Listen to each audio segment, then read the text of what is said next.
Voice और मैं हूं आपके साथ अनन्या मिश्रा। समाजवादी पार्टी के दिग्गज नेता आजम खान आज 23 महीनों के बाद जेल से रिहा हो गए हैं और जेल से रिहा होने के बाद जो जनसैलाब उमड़ पड़ा था, उनकी प्यार, उनके मोहब्बत में, उनके सम्मान में, जो उन्हें चाहते हैं, उनके चहेतों की जनसैलाब यूं माना जा सकता है कि जगह जगह उमड़ पड़ा था इनके स्वागत के लिए। और जेल के बाहर इनके स्वागत के लिए यूं कहा जा सकता है कि चाहे वो नेतागढ़ से जुड़े हुए व्यक्ति हो या फिर आम जनमानस हो, समाजवादी पार्टी के इस दिग्गज नेता यानी कि आजम खान को जो पसंद करते हैं, जो चाहते हैं, उनकी संख्या लगभग 400 से ज्यादा बताई जा रही है जो इनके स्वागत के लिए बाहर खड़े हुए थे। और इन सब के बीच में सबसे खास बात तो यह है कि आजम खान बिल्कुल ठीक अपने पुराने तेवर में, अपने स्टाइल में ही वो बाहर जेल से निकलकर आकर और गाड़ी में बैठे और अपने चहेतों से हाथ मिलाते हुए नजर आए। आपको बताते चले कि आजम खान काला चश्मा, काली सदरी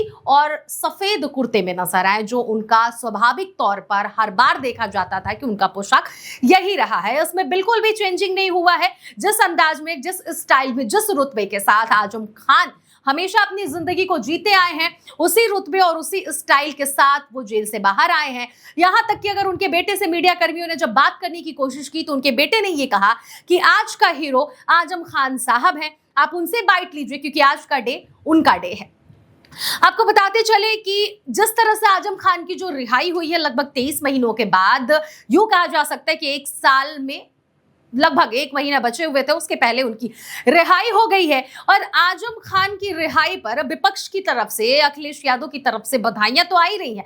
इसके साथ ही साथ विपक्ष अदालत को, न्यायालय का शुक्रगुजार भी कर रहा है, उनको शुक्रिया भी अदा कर रहा है कि देश की अदालत, न्याय जो है, न्यायालय उस पर भरोसा है। उनका काफी शुक्रिया कि उन्होंने भारतीय जनता पार्टी के बेवजह के केस में बंद आजम खान को रिहा कराने की पूरी कोशिश की। आज भी जिंदा है देश का न्यायालय। इस तरह से विपक्ष की तरफ से तमाम बातें निकल कर आ रही हैं। अब ऐसे में आजम खान क्यों जेल में बंद थे, कौन कौन से मुकदमे हैं, क्या वो वजह रही है, कितने साल से वो बंद रहे, ये डिटेल्स पहले जान लीजिए। उसके बाद आपको एक एक करके सभी के बयान बताएंगे, चाहे वो शिवपाल सिंह यादव हो, चाहे वो अखिलेश यादव हो या फिर अन्य जो हो, यानी कि रुचि जो समाजवादी पार्टी से मुरादाबाद से जो सांसद हैं उनकी बात कही जाए तो वो हो। इन सबके बारे में एक एक बयान आपको बताएंगे, लेकिन उससे पहले आपको बताते चले कि अखिलेश यादव ने क्या कुछ कहा है एक्स पर पोस्ट करके। और उससे पहले आपको सबसे पहले हम ये बताएंगे कि आजम खान कब, क्यों और कैसे जेल में बंद हुए थे। तो हमारे पास कुछ रिपोर्ट है जिसमें साफ तौर पर लिखा हुआ है आजम खान के खिलाफ 104 मुकदमे दर्ज हैं।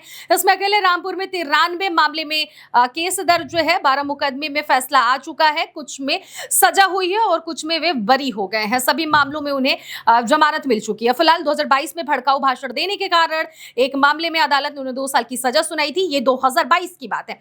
इसके बाद आजम खान की विधायकी चली गई थी। उसके थोड़ा और बैक आते हैं 2020 में, तो आजम खान 2020 में फरवरी के महीने में गिरफ्तारी के बाद सबसे पहले रामपुर जेल उन्हें भेजा गया था। वहां उन्हें सुरक्षा कारणों से सीतापुर जेल में शिफ्ट कर दिया गया था। मई 2022 में आजम खान से जेल से जमानत पर वो बाहर आ गए थे, लेकिन उसके बाद एक मामले में सजा होने के कारण 18 अक्टूबर साल 2023 को उन्हें फिर से जेल में बंद किया गया। इसके बाद उन्हें सबसे पहले रामपुर जेल में भेजा गया था, लेकिन सुरक्षा कारणों का हवाला देते हुए सीतापुर जेल में इन्हें शिफ्ट कर दिया गया था। यानी कि आजम खान को सबसे पहले रामपुर जेल में बंद किया गया, उसके बाद उन्हें सीतापुर में शिफ्ट कर दिया गया था और वहां से वो आज सीधे ठीक 23 महीने बाद जेल से बाहर की दुनिया देख रहे हैं। और अपने पुराने अंदाज में आजम खान ने एंट्री की है बाहर और गाड़ी में बैठकर अपने चाहने वालों से मिले। अब अखिलेश यादव ने इन सब पर क्या कुछ उन्होंने पोस्ट किया है, अखिलेश यादव ने क्या कुछ भाषण उन्होंने दिया है, क्योंकि अखिलेश यादव ने साफ तौर पर कहा है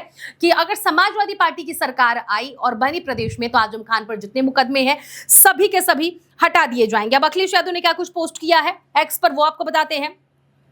माननीय आजम खान जी की रिहाई उनके और उनके परिवार और हम सब के साथ साथ उन सब लोगों के लिए राहत और खुशी की बात है जो इंसाफ में एतबार करते हैं। न्याय में विश्वास को बनाए रखने के लिए अदालत का दिल से शुक्रिया। आज फर्जी मुकदमे करने वाले को भी ये सबक मिल गया है कि हर झूठ की एक मियाद होती है और हर साजिश की भी। जो भी लोग सामाजिक सौहार्द के प्रतीक होते हैं भाजपा को वो कभी अच्छे नहीं लगते हैं। माननीय आजम खान जी एक बार फिर से हर उपेक्षित, पीड़ित, दुखी, अपमानित के साथ खड़े होकर भाजपाइयों और उनके संगी साथियों के साथ किए जा रहे जनता के दामन के खिलाफ आवाज उठाएंगे और हमेशा की तरह देश और प्रदेश की भावनात्मक एकता के प्रतीक बनकर समाजवादी मूल्यों और सिद्धांतों के साथ सामाजिक न्याय के संघर्ष की राह पर आगे बढ़ते जाएंगे। इंसाफ जिंदाबाद।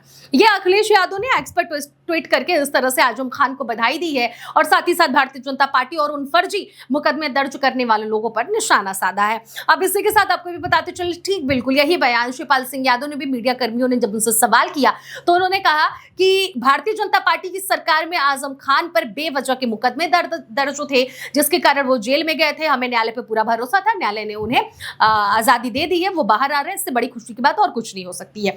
अब जो रुचि सांसद है मुरादाबाद की, उन्होंने क्या कहा है आपको भी बताते चले। उन्होंने ठीक बात कहा है कि भारतीय जनता पार्टी की सरकार में आजम खान को बेवजह फंसाया गया था और बिल्कुल यही बयान आपको बताते चले कि रागिनी सोनकर ने भी दिया है, जो मछली शहर से विधायक हैं। उन्होंने कहा है कि भारतीय जनता पार्टी की सरकार ने आजम खान को बेवजह केस उनके ऊपर दर्ज कराया और उन्हें जेल में भेजा था। हमारे माननीय अध्यक्ष जी ने साफ साफ शब्दों में कह दिया है कि अगर सपा की सरकार बनेगी तो उनके ऊपर जितने भी केस मुकदमे दर्ज हैं वो सभी हटा दिए जाएंगे, क्योंकि सभी के सभी बेबुनियादी हैं। तो यानी कि भारतीय जनता पार्टी की तरफ से जो बयान उनके लिए, भारतीय जनता पार्टी के लिए जो विपक्ष की तरफ से निकल कर आ रहे हैं, खास करके समाजवादियों की तरफ से, वो साफ साफ यही कह रहे हैं कि भारतीय जनता पार्टी की सरकार में आजम खान पर बेवजह मुकदमे दर्ज हुए थे, सपा की सरकार आएगी तो सभी मुकदमे हटा दिए जाएंगे। अब आते हैं आजम खान पर। आजम खान से जब मीडिया कर्मियों ने जेल से बाहर जब वो आए और उनसे सवाल किया गया कि क्या आप सपा छोड़कर बहुजन समाज पार्टी यानी कि बसपा यानी कि मायावती का दामन थाम सकते हैं, तो आजम खान ने इस पर कहा कि इस पर मैं अभी कुछ नहीं बोल सकता हूं, ये वही बता सकते हैं जो मुझे लेकर अटकलें लगा रहे हैं और मैं पिछले 5 वर्षों से किसी से कोई संपर्क में नहीं हूं, जेल में यहां तक कि मुझे फोन कॉल करने तक को नहीं मिलता था, तो मैं इस बारे में कुछ नहीं बोल सकता हूं। फिलहाल समाजवादी पार्टी और आजम खान के बीच जो तकरार देखने को मिला, जो ये बातें समाजवादी पार्टी के खिलाफ जो भारतीय जनता पार्टी या फिर कुछ नेताओं की तरफ से जो सामने आए थे, या फिर सियासी गलियारों में जो ये गूंज उठी थी कि सपा के बड़े नेता यानी कि आजम खान जब जेल में गए और उनके लिए अखिलेश यादव ने कोई कदम नहीं उठाया, अखिलेश यादव या समाजवादी पार्टी की तरफ से कोई बड़ा एक्शन नहीं लिया गया, तो इसको देखते हुए ये कहा जा रहा था या फिर अभी भी कहा जा रहा है कि बसपा में शामिल हो सकते हैं। फिलहाल आजम खान ने इस पर कुछ भी नहीं कहा है, लेकिन भारतीय जनता पार्टी को करारी जवाब देते हुए सपा और सपा के नेताओं ने और समाजवादी पार्टी के राष्ट्रीय अध्यक्ष अखिलेश यादव ने करारी जवाब दे दिए, पोस्ट के माध्यम, बयानों के माध्यम। फिलहाल आजम खान रिहा हो चुके हैं। उनके लिए जनसैलाब जो उमड़ पड़ा था, जो वहां पर 400 से अधिक मात्रा में जो वहां पर जनसैलाब उमड़ पड़ा था, उनमें से 73 लगभग 73 गाड़ियों पर चालान भी काट दिए गए। ये है प्रशासन का हाल कि अगर कोई अपने चाहने वालों के लिए पहुंचता है उसके करीब में तो गाड़ियों का चालान काट दिया जाता है, रूल रेगुलेशन बता दिया जाता है कि तोड़ा जा रहा है। इसको भी कहीं ना कहीं एक नजर से देखा जा सकता है कि भारतीय जनता पार्टी या फिर प्रशासन का ये एक अलग अंदाज था कि आजम खान तक उनके चाहने वाले ना पहुंच पाए आसानी से। लेकिन फिर भी वो कहावत है ना कि चाहने वालों को कोई रोक नहीं सकता है, चाहे मंजिल कितनी भी बड़ी हो। तो वही ठीक सटीक बैठता है आजम खान के बाहर आने के बाद और चाहने वाले पहुंच चुके, उनकी हुजूम जो देखने को मिली वो अपने आप में एक बड़ी बात थी। फिलहाल आजम खान बाहर आ गए हैं और इनके आने के बाद से सियासी रंग क्या बदल रहा है या फिर सपा का रंग ही आजम खान ओढ़े रहते हैं, ये आने वाला वक्त बताएगा। लेकिन फिलहाल आजम खान की रिहाई से यूपी की सियासत में बड़ा बदलाव होना ये निश्चित माना जा रहा है। फिलहाल आप देख रहे थे द फ्रीडम वॉइस, मैं थी आपके साथ अनन्या मिश्रा।